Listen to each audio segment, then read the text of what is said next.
आऊज़ु बिल्लाहि मिनश शैतानिर रजीम बिस्मिल्लाहिर रहमानिर रहीम अस्सलामु अलैकुम व रहमतुल्लाहि व बरकातुहू। मुझे बहुत ज़्यादा खुशी होती है कि जब लोग मुझे बताते हैं कि हमने इस्तिग़फ़ार को कसरत से पढ़ा है और हमारी ज़िंदगी में ये पॉजिटिव चेंज आ रहे हैं, हमारी ज़िंदगियों में ये तब्दीलियाँ आ रही हैं और हमारे हालात अब बदल रहे हैं, हमारे मामलात अब बदल रहे हैं और हम पर जो मुसीबतें और परेशानियां थीं वो ख़त्म हो रही हैं। आज मैं आप लोगों के सामने 3 से 4 हैरत अंगेज़ वाक़यात बयान करूँगा। उन लोगों के वाक़यात जिन्होंने इस्तिग़फ़ार को कसरत से पढ़ा और उसके बाद उनकी ज़िंदगियां तब्दील हो गई। सबसे पहले मैं आप लोगों का दिल से शुक्रिया अदा करता हूँ कि आप लोग मेरी वीडियोस को अपने कीमती वक्तों में से वक्त निकाल कर देख रहे हैं। मैं जानता हूँ कि आप लोगों का वक्त बहुत कीमती है। क्यों? क्योंकि मैं ख़ुद भी अपने वक्त की अब बहुत ज़्यादा कदर करता हूँ और आपके वक्त की कदर वही इंसान करेगा जो वक्त की कदर को जानता हो और वक्त की अहमियत को जानता हो। और इसके साथ साथ मैं उन तमाम लोगों का बेहद शुक्रिया अदा करता हूँ जो मेरी वीडियोस को देख रहे हैं और अपनी मोहब्बतों का इजहार कर रहे हैं, और वो तमाम लोग जो मेरे बताए हुए वज़ाइफ पढ़ रहे हैं, मेरे बताए हुए रूहानी अमाल पढ़ रहे हैं, या वो तमाम मेरे स्टूडेंट्स जो मुझसे मुराक़बा या मेडिटेशन की तालीम ले रहे हैं और उनकी ज़िंदगी में पॉजिटिव चेंज आ रहा है, और इसके अलावा दीगर सब्जेक्ट्स के जो मेरे स्टूडेंट हैं जो मेरी अच्छी बातों पर अमल कर रहे हैं और उनकी ज़िंदगी में पॉजिटिव चेंज आ रहा है, और वो तमाम लोग जिन्होंने मुझे ज्वाइन किया हुआ है, और वो तमाम लोग जो कि इस रूहानी सफ़र में मेरे साथ चल रहे हैं, मेरे रूहानी सफ़र के अच्छे स्टूडेंट्स में से भी हैं और अच्छे साथियों में से भी हैं। मैं आप तमाम लोगों का दिल से शुक्रिया अदा करता हूँ कि आप लोग मुझे इतनी ज़्यादा मोहब्बत दे रहे हैं। अल्लाह रब्बुल इज़्ज़त आप तमाम लोगों को खुश रखे और आपकी तमाम मुश्किलात को आसान फरमाए, आमीन। सबसे पहले मैं आपके सामने एक ऐसे शख्स का इजहार करने जा रहा हूँ जो महीने के 10 से 15 लाख रुपए कमाया करता था, यानी 10 से 15 लाख रुपए उसके अकाउंट में आया करते थे। फिर उसकी ज़िंदगी बदल गई और अब वो बामुश्किल से 1-1.5 लाख रुपए कमा रहा है, लेकिन बहुत खुश है और कह रहा है कि इस्तिग़फ़ार पढ़ने की बरकत से मैं आज यहाँ तक पहुँच गया हूँ। ये बात सुनकर आपको बड़ी हैरत हो रही होगी कि एक शख्स जो 10 से 15 लाख रुपए महीने के कमाता था, आज वो 1 से 1.5 लाख रुपए के कमा रहा है महीना। आखिर वो इतना खुश क्यों है? आखिर इसका राज क्या है? आखिर वो ये क्यों कह रहा है कि इस्तिग़फ़ार पढ़ने की बरकत से मेरी ज़िंदगी बदल गई? सबसे पहले मैं इसी वाक़ये को शेयर करता हूँ। मेरे भाई, मेरी बहनों और मेरे दोस्तों, एक साहब थे जिनको अल्लाह रब्बुल इज़्ज़त ने पैसों से नवाजा। उन्होंने क्या किया कि उन्होंने अपनी पेमेंट्स को इन्वेस्ट करना शुरू किया और लोगों को देना शुरू किया, और उसके बदले में वो उसका प्रॉफ़िट लिया करते थे। एक ऐसा प्रॉफ़िट जो कि उनको नहीं लेना चाहिए था। जिस तरीके से वो ले रहे थे, वो कुछ इस तरतीब से ले रहे थे कि शरीयत इजाज़त नहीं दे रही थी और अल्लाह नाराज़ हो रहा था। समझ रहे ना मेरी बात को, मैं क्या कहना चाह रहा हूँ? तो वो अल्लाह की नाफरमानी में पड़े हुए थे। पैसा तो उनके पास बैठे बिठाए आ रहा था, लेकिन आखिरत उनकी ख़राब हो रही थी। ज़िंदगी तो बहुत ज़्यादा लग्जरी हो रही थी, लेकिन आखिरत उनकी ख़राब हो रही थी। इस बात से वो गाफिल थे। वक्त गुज़रता चला गया और फिर उनके साथ कुछ ऐसे मामलात होने लगे कि उनको मुख्तलिफ़ किस्म के मसाइल उनकी ज़िंदगी में आना शुरू हो गए। वो अपने मसाइल को लेकर परेशान हो गए। इन्हीं मसलों को देखते हुए फिर किसी ने मशवरा दिया कि भाई तुम अपना कोई रूहानी इलाज भी करवाओ, कोई स्पिरिचुअल ट्रीटमेंट भी करवाओ, क्या पता तुम्हारे साथ कुछ ऐसा मामला हो गया हो। ये भी सोचने लगे हाँ बात तो सही है। तो ये 1-2 जगहों पे गए तो उनको पता चला कि शायद इन पर जादू हो गया है। जादू के असरात की वजह से या ब्लैक मैजिक की वजह से इनकी ज़िंदगी में प्रॉब्लम्स आ रही हैं। फिर इन्होंने जादू का इलाज भी करवाया, कोशिश भी की, लेकिन हालात वैसे ही के वैसे ही रहे, बल्कि उसमें और बिगाड़ आना शुरू हो गया। ये फिर भी नहीं समझे। वक्त गुज़रता चला गया और अपना ये इलाज मुख्तलिफ़ जगहों से करवाते रहे और कोशिशें भी करते रहे। इत्तफाक से किसी ने इनको मेरा रेफरेंस दिया। कुछ अरसे पुरानी बात है ये, और ये कहा कि आप सर आसिम के प्राइवेट सेशन को ज्वाइन करें, उनसे भी डिस्कस कर लें। इन साहब का मेरे पास पहले तो फ़ोन आया, डायरेक्ट फ़ोन कॉल तो मैं रिसीव करता ही नहीं हूँ, आप लोगों को मैंने बताया वही है। तो इन्होंने फिर वॉइस मैसेज किया और रिक्वेस्ट की कि हमें प्राइवेट सेशन का टाइम दिया जाए। तो इन्हें प्राइवेट सेशन का टाइम दिया गया और फिर मेरी इनसे पहली मर्तबा बात हुई, गुफ्तगू हुई। मैंने इनकी तमाम बातें सुनी और सुनने के बाद फिर मैंने इनको कुछ चीज़ें बताईं और इसके साथ साथ मैंने ये कहा कि आपको मज़ीद और भी सेशंस लेने की ज़रूरत पड़ेगी और मैं मज़ीद आपकी ज़िंदगी के बारे में चीज़ों को डिस्कस करूँगा। एक सेशन के अंदर तमाम बातें नहीं हो सकती क्योंकि इसके लिए टाइम दरकार होता है और वक्त के साथ साथ बहुत सारी चीज़ें मैं भी समझने की कोशिश करूँगा कि आखिर आपके साथ प्रॉब्लम क्या है और मैं उसका सलूशन कैसे निकाल सकता हूँ। ये साहब समझदार थे, समझ गए मेरी बात को और कहेंगे ठीक है, मैं दोबारा आपके सेशंस को ज्वाइन करूँगा। इस तरह से ये मेरे सेशंस को ज्वाइन करते रहे और मैं इनकी ज़िंदगी के हालात जानता रहा।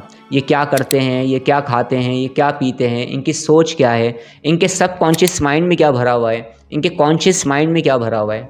और फिर इसी तरह से जब मैं मुख्तलिफ इंफॉर्मेशंस कलेक्ट करता रहा तो मुझे पता चला कि इन्होंने कुछ इन्वेस्ट किया हुआ है पैसों को और उसके बदले में इनके पास जो प्रॉफिट आता है वो एक बड़ी रकम आती है, लेकिन ये जिस तरह से कमा रहे हैं ये अल्लाह को नाराज़ कर रहे हैं। शरीयत इजाज़त नहीं देती कि हम इस तरीके से कमाएं। मैंने इन साहब को कहा कि आप इस काम को छोड़ दीजिए, आप इस तरह से पैसे ना कमाएं, आपकी आखिरत ख़राब हो रही है, अल्लाह नाराज़ हो रहा है। ये ठीक है कि इंसान के ऊपर जब प्रॉब्लम्स आती हैं, परेशानियों में इंसान घिरता है तो बाज़ मर्तबा तो ऐसा होता है कि अल्लाह की तरफ से आजमाइश होती है। समझ रहे मेरी बात को? अल्लाह आजमा रहा होता है अपने बंदे को और बाज़ मर्तबा हमारे गुनाहों की वजह से, हमारी कोताहियों की वजह से, हमारी गलतियों की वजह से हम मुसीबत और परेशानियों में फंस रहे होते हैं। इस तरफ लोग कम ध्यान देते हैं क्योंकि जो कामयाब तरीन लोग होते हैं ना, उनके अंदर बहुत सारी क्वालिटीज़ होती हैं। एक क्वालिटी ये भी होती है कि वो अपने अंदर कमियों को तलाश करते हैं, अपनी गलतियों को तलाश करते हैं, उन्हें सुधारते हैं ताकि उनका मुस्तकबिल, उनका फ्यूचर अच्छा हो सके। मैंने इनकी तालीम और तरबियत की, इनको समझाया, प्यार से समझाया, बहुत सारी बातें हुई, बहुत सारी बातें हुई मेरे भाई, मेरी बहनों और मेरे दोस्तों। और फिर मैंने इन्हें कसरत से इस्तिग़फ़ार पढ़ने का कहा और कसरत से मैंने उनको बिस्मिल्लाहिर्रहमानिर्रहीम का एक अमल भी तालीम किया, एक अमल भी इनको बताया मैंने जो इनके हिसाब से था, इनके लिए बेहतर था। तो बिस्मिल्लाह का अमल और इस्तिग़फ़ार की कसरत और दुरूद पाक की कसरत, ये 3 बातें मैंने इनको बताईं। और जो सबसे अहम तरीन बात थी वो मैंने इनको बताई। जब इन्होंने इस्तिग़फ़ार को कसरत से पढ़ना शुरू किया तो अल्लाह रब्बुल इज़्ज़त का करम हो गया। मैं ये तमाम वाक़या आपको मुख्तसर तौर पे सुना रहा हूँ ताकि जो असल मकसद है हम उस बात को समझ सकें। और फिर अल्लाह रब्बुल इज़्ज़त का ऐसा करम हुआ कि अल्लाह ने इनके दिल को फेर दिया और इन्होंने तौबा कर ली कि मैं इस तरीके से नहीं कमाऊँगा जिस तरीके से अल्लाह मना कर रहा है, जो मेरे लिए हलाल नहीं है। इस बात का इन्होंने फ़ैसला किया और उसके बाद उस काम को ख़त्म कर दिया। और जो इनके पास अमाउंट थी इसको इन्होंने किसी काम में लगाया। तो पहले उसी अमाउंट से ये 10 से 15 लाख, 16 लाख, 17 लाख रुपए माहाना कमा रहे थे। आज उसी अमाउंट से ये बामुश्किल से जो उनको प्रॉफिट मिलता है या बामुश्किल से जो ये कमा पाते हैं रिस्क हलाल, वो 1 से 1.5 लाख रुपए है बामुश्किल से। लेकिन फिर भी खुश हैं, बहुत खुश हैं। 50-55 साल की उम्र में भी उछलते कूदते फिर रहे हैं। किस बात पर? कि अल्लाह का करम हो गया, अल्लाह रब्बुल इज़्ज़त ने मुझ पर करम किया और मैं इस गुनाह भरे काम से दूर हो गया। मैं अल्लाह का शुक्र अदा करता हूँ कि आज मैं कम कमा रहा हूँ लेकिन रिस्क हलाल कमा रहा हूँ।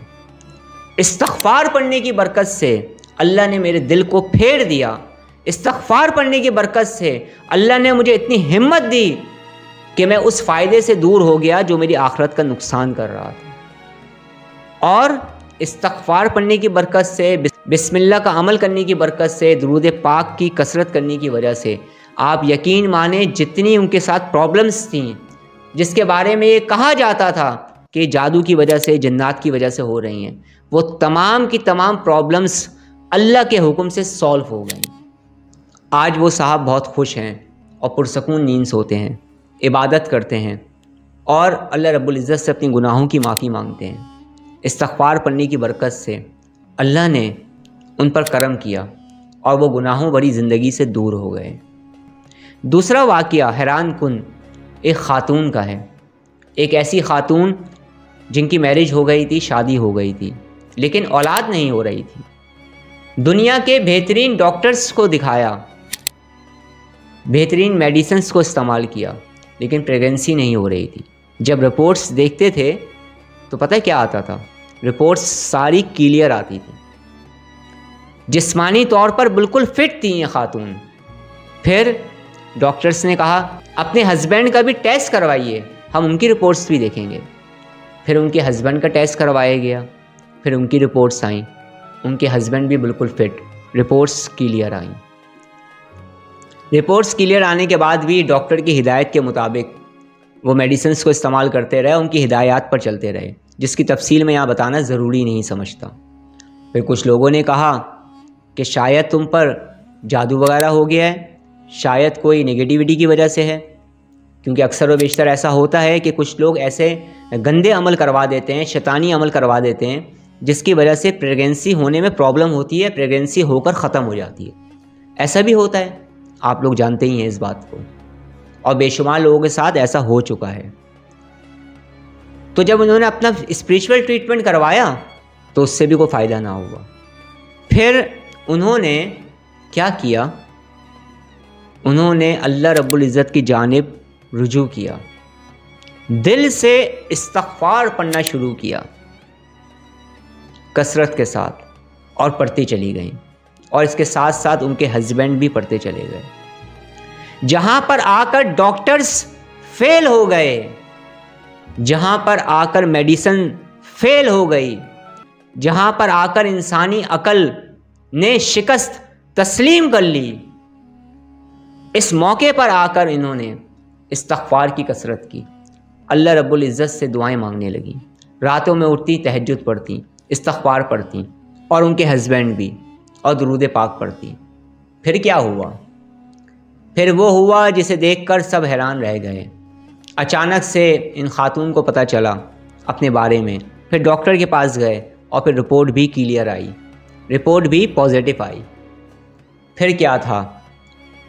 खुश हो गए, एक बहुत बड़ी खुशखबरी मिल गई। फिर भी इस्तिग़फ़ार को कसरत से पढ़ते रहे।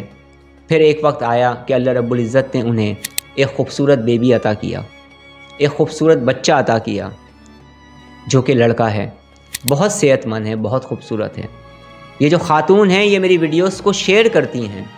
इन्होंने फिर मुझे मैसेज किया और मुझे बताया कि इस्तिग़फ़ार पढ़ने की बरकत से अल्लाह रब्बुल इज़्ज़त ने मुझे औलाद की नेमत से माला माल किया। जहाँ पर आकर तमाम चीज़ें फ़ेल हो गई थी, मैं नाउमीद हो गई थी, लेकिन अल्लाह रब्बुल इज़्ज़त का करम हुआ और मुझे अल्लाह रब्बुल इज़्ज़त ने औलाद की नेमत से माला माल किया, वो भी सेहतमंद औलाद। तीसरा वाक़या आपके साथ बयान करता हूँ। एक साहब थे, वो बैरून मुल्क जाना चाहते थे, बैरून मुल्क में जाकर वो जॉब करना चाहते थे, बैरून मुल्क में जाकर वो रहना चाहते थे, पढ़े लिखे थे, एजुकेटेड थे, कोशिश कर रहे थे, लेकिन जिस मुल्क में जाना चाहते थे, जो उन्होंने 2-3 कंट्रीज़ सोची हुई थी बैरून मुल्क की, जिसका तस्करा मैं इस वक्त यहाँ नहीं कर रहा, उसके लिए वो कोशिशों पे कोशिशें कर रहे थे, लेकिन उनका वीज़ा नहीं लग रहा था, मामलात नहीं बन रहे थे, और इसी तरह से वक्त गुज़रता चला गया, महीने गुज़र गए और साल गुज़र गए। वो कोशिशें करते रहे, सब कुछ करके देख लिया, सब कुछ करके देख लिया। कुछ अरसे पहले किसी ने उन्हें मेरे बारे में बताया, उन्होंने मुझसे रब्ता किया, तकरीबन ये 1.5 साल पुरानी बात है, और उसके बाद उन्होंने 2-3 दफ़ा मुझसे रब्ता किया, और फिर उनका अभी कुछ दिनों पहले मेरे पास फ़ोन आया और मेरा शुक्रिया अदा करने लगे। क्यों? वही बताता हूँ। मैंने इन्हें कसरत से इस्तिग़फ़ार पढ़ने का कहा, दुरूद पाक पढ़ने का कहा, और फिर मैंने इनको भी बिस्मिल्लाह का अमल दिया, क्योंकि मैं अक्सर व बेशतर लोगों को बिस्मिल्लाह का अमल करवाता हूँ, ख़ास अमाल भी करवाता हूँ, और इसके अलावा दीगर अमाल भी करवाता हूँ। और इसके साथ साथ मैंने इनको कहा कि कुछ मेडिटेशन की तालीम मैं आपको दूंगा, कुछ मेडिटेशन फॉर अट्रैक्शन की तालीम आपको दूंगा, आप वो भी करें। और मेहनत भी करें, दुआ भी करें, और इस्तिग़फ़ार को तो कसरत से पढ़ें और दुरूद पाक को कसरत से पढ़ें। इन साहब ने मेरी बातों पर अमल किया, जो कि अच्छी बातें थी। मेडिटेशन करते थे तो रिलैक्स रहते थे, पुरसकून रहने लगे, सेहत बेहतर रहने लगी और बेशुमार बेनिफिट्स उनको मिलने लगे, जो कि और इसके साथ साथ जो बिस्मिल्लाह का अमल दिया था उसकी बरकतें उनको हासिल होने लगी। और इसके साथ साथ जब उन्होंने इस्तिग़फ़ार की कसरत की और कई महीनों तक करते रहे, समझ रहे हैं, मैं सच बोलता हूँ, मैं ड्रामा नहीं करता हूँ। अल्लाह मुझे ड्रामों से बचाए, झूठ से बचाए। मैं आपको ये बताना चाहता हूँ कि दुनिया के नामुमकिन तरीन काम, बड़ी बड़ी मुश्किलात के पहाड़ इस्तिग़फ़ार पढ़ने की बरकत से दूर हो जाते हैं। बस हम सब्र से काम नहीं लेते, अपने जहन को ख़राब कर लेते हैं, अपने ख़यालात को ख़राब कर लेते हैं। अक्सर व बेशतर लोग ऐसा भी करते हैं, तमाम लोगों की बात नहीं कर रहा। तो इन्होंने चंद महीने इस्तिग़फ़ार की कसरत की, दुरूद पाक की कसरत की और पढ़ते रहे। शुरू में तो उनको कोई फ़ायदा नहीं हुआ, फिर ये ख़ुद बताते हैं कि आहिस्ता आहिस्ता अचानक से मामलात मेरे बेहतर होते चले गए, फ़ाइनेंशियली तौर पर भी बेहतर होते चले गए और ख़ुद ब खुद ही मेरे काम समझने लगे। मुझे बिस्मिल्लाहिर्रहमानिर्रहीम के अमल की रूहानियत भी मिलने लगी।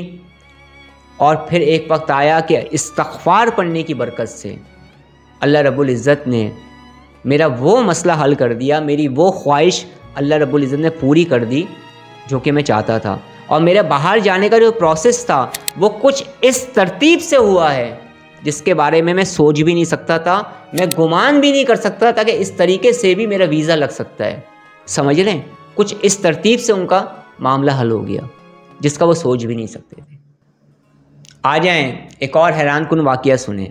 एक ऐसे इंसान का जिसे लोग सिर्फ बातें सुनाया करते थे, एक ऐसा आदमी जिसके बारे में ये कहा जाता था ये तो निकम्मा है, ये ज़िंदगी में कुछ नहीं कर सकता, ये कामयाब नहीं हो सकता, इसके पास तो अकल ही नहीं है, इसके पास तो शऊर ही नहीं है।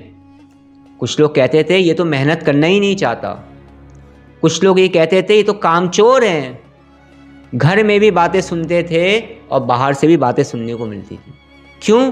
क्योंकि हर काम में नाकाम हो जाया करते थे, जो काम भी करते थे उसमें नाकामी हो जाती थी। फिर आखिर में क्या होता है, अक्सर व बेशतर लोग डीमोटिवेट हो जाते हैं, लोग टेंशन, डिप्रेशन, एंजाइटी में चले जाते हैं। इतनी नाकामियाँ, किसी मेहनत का सिला ही नहीं मिल रहा। फिर इंसान डीमोटिवेट जब होता है ना, तो पता है फिर क्या होता है, फिर उसकी परफॉर्मेंस मुतासिर हो जाती है। फिर अगर उसे देखें तो ऐसे ही लगता है कि जैसे इंसान कुछ करना नहीं चाहता, लेकिन उसकी ज़िंदगी में क्या क्या हो चुका है, क्या क्या प्रॉब्लम्स को फेस कर रहा है, इस बारे में तो हर कोई नहीं जानता ना। उसके उस गम से, उसकी उस तकलीफ़ से तो हर कोई आगाह नहीं होता ना। यह है असल बात। तो ऐसे ही ये साहब थे जिन्हें निकम्मा कहा जाता था, काहिल कहा जाता था, जिनके बारे में लोगों को पक्का यकीन था कि ये शख्स दुनिया में कुछ भी ना कर पाएगा, ये ऐसे ही नाकाम रहेगा। एक ऐसा इंसान जो दुनिया में नाकामी की दलदल में धंस रहा था, ऐसे इंसान ने बिस्मिल्लाह का अमल पढ़ना शुरू किया, ऐसे इंसान ने दुरूद पाक को कसरत से पढ़ना शुरू किया, ऐसे इंसान ने हर तरफ से मुंह फेर कर अल्लाह की जानिब रुजू कर लिया, लग गया अपनी गुनाहों की माफ़ी मांगने के लिए। या अल्लाह मेरे गुनाहों को माफ़ फरमा दे जिनकी वजह से मैं आज इस मुसीबत में हूँ। या अल्लाह मुझ पे करम फरमा दे, या अल्लाह मेरे गुनाहों को माफ़ फरमा, मुझे हिदायत अता फरमा, मेरे रास्ते आसान फरमा। और इस्तिग़फ़ार की कसरत शुरू कर दी, इस्तिग़फ़ार को कसरत से पढ़ना शुरू कर दिया, अल्लाह से हर वक्त मदद मांगना शुरू कर दी, सदका व खैरात अपनी हैसियत के मुताबिक करना शुरू कर दिया। और एक मर्तबा फिर दोबारा उन्हें मोटिवेशन मिली, दोबारा मोटिवेट हुए और मेहनत करना दोबारा से शुरू की, काम की कोशिशें करना दोबारा से शुरू की। वक्त गुज़रता चला गया, लोग बातें सुनाते चले गए। जब बुरा वक्त आता है तो साया भी साथ छोड़ जाता है ना। कभी कभी ज़िंदगी में ऐसे लम्हात आ जाते हैं कि हर कोई इंसान का साथ छोड़ देता है, मगर अल्लाह बहुत करीम है, अल्लाह बहुत मेहरबान है। समझ रहे हैं, हम इतनी नाफरमानियाँ करते हैं, फिर भी अल्लाह से हम तौबा और इस्तग़फ़ार करते हैं, अल्लाह हमारी गुनाहों को माफ़ फरमा देता है, हम पे करम फरमाता है। अल्लाह रब्बुल इज़्ज़त ऐसे बंदे को पसंद करता है जो अल्लाह से अपनी गुनाहों की माफ़ी मांगता है, एतराफ़ जुर्म करता है और उन गलतियों से बचने की कोशिश करता है। यकीन माने आज वही साहब हैं जिनसे उनके दोस्त, उनके रिश्तेदार मिलने के लिए वक्त मांगते हैं। अल्लाह ने ऐसा करम फरमा दिया। समझ रहे मेरी बात को? आज हालात बदल चुके हैं उनके, आज मामलात बदल चुके हैं उनके। आज अल्लाह ने पैसे भी दिए हैं, आज अल्लाह ने इज़्ज़त भी दे दी, आज अल्लाह ने सेहत भी दे दी। आज वही लोग जो मिलना पसंद नहीं करते थे, वही लोग जो फ़ोन उठाना पसंद नहीं करते थे, वही लोग जो मुतवज्जा होना पसंद नहीं करते थे, आज शिकायत करते हैं, भाई तुम फ़ोन नहीं करते, बहुत मसरूफ़ हो गए हो तुम, कभी हमारे घर भी आ जाया करो, रात का खाना हमारे घर पे खा लेना, हमारे साथ आके चाय पी लो, और भाई कैसे हो, ठीक ठाक हो, खैरियत से हो। समझ रहे हैं, दिन फिर गए।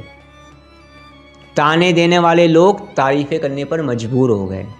अल्लाह ने ऐसे हालात फेर दिए। इस्तग़फ़ार को कसरत से पढ़ने की बरकत से सब्र किया, कोशिश की, जद्दोजहद की और ज़िक्र इलाही भी साथ साथ किया। याद रखिएगा, मैं हमेशा आपसे कहता हूँ कि हमने 2 काम करने हैं। वो काम क्या हैं? जैसे हम बीमार होते हैं तो हम डॉक्टर के पास भी जाते हैं, मेडिसिन भी लेते हैं और दुआ भी करते हैं। ऐसा करते हैं या नहीं करते? बिल्कुल करते हैं। इसी तरह से हमने मेहनत भी करनी है दुरुस्त तरीके से, कोशिश भी करनी है दुरुस्त तरीके से। अपनी ज़िंदगी में जो चैलेंजेस आ रहे हैं उनसे निकलने की भी कोशिश करनी है, उन मसाइल को सॉल्व करने की भी कोशिश करनी है। मतलब क्या है? हमने कोशिश भी करनी है, जद्दोजहद भी करनी है, मेहनत भी करनी है और हमने ज़िक्र इलाही भी करना है, दुआ भी करनी है। समझ रहे मेरी बात को? तो दोनों कामों को साथ हम जब करेंगे तो इंशाअल्लाह ताला हमारी ज़िंदगी भी बदलेगी इंशाअल्लाह ताला। चंद वाक़यात थे जो इस्तग़फ़ार पढ़ने वाले लोगों के साथ, उनके हैरान कुन वाक़यात मैंने आप लोगों के सामने बयान किए। इसी तरह से बेशुमार लोग हैं जो इस्तग़फ़ार को कसरत से पढ़ रहे हैं, मुझे मैसेजेस करते हैं, मुझे फ़ोन करते हैं और मुझे बताते हैं कि कैसे उनकी ज़िंदगी इस्तग़फ़ार पढ़ने की बरकत से क्या हो गई, बदल गई, तब्दील हो गई। अल्लाह रब्बुल इज़्ज़त का करम हो गया। इंशाअल्लाह ताला ज़िंदगी रही तो इस्तग़फ़ार पढ़ने वालों के हैरान कुन वाक़यात मैं मज़ीद आप लोगों को सुनाऊँगा, और इसके अलावा भी जो आपके सवालात आते हैं उसका भी जवाब देने की कोशिश करूँगा। अल्लाह रब्बुल इज़्ज़त हमें नेक काम करने की तौफ़ीक़ अता फ़रमाए। अल्लाह रब्बुल इज़्ज़त हमें गुनाहों से बचने की तौफ़ीक़ अता फ़रमाए। अल्लाह रब्बुल इज़्ज़त हमें ज़्यादा से ज़्यादा इस्तग़फ़ार और दुरूद पाक पढ़ने की तौफ़ीक़ अता फ़रमाए। अल्लाह रब्बुल इज़्ज़त हमें हासिदों के हसद से, शरीरों के शर से, मुनाफिकीन के निफाक़ से और साहिरों के सहर से हमेशा हमेशा महफूज फ़रमाए। अल्लाह रब्बुल इज़्ज़त हमारा ख़ात्मा बिल खैर फ़रमाए। अब मैं आपसे इजाज़त चाहता हूँ। अस्सलामु अलैकुम वरहमतुल्लाहि वबरकातुहू।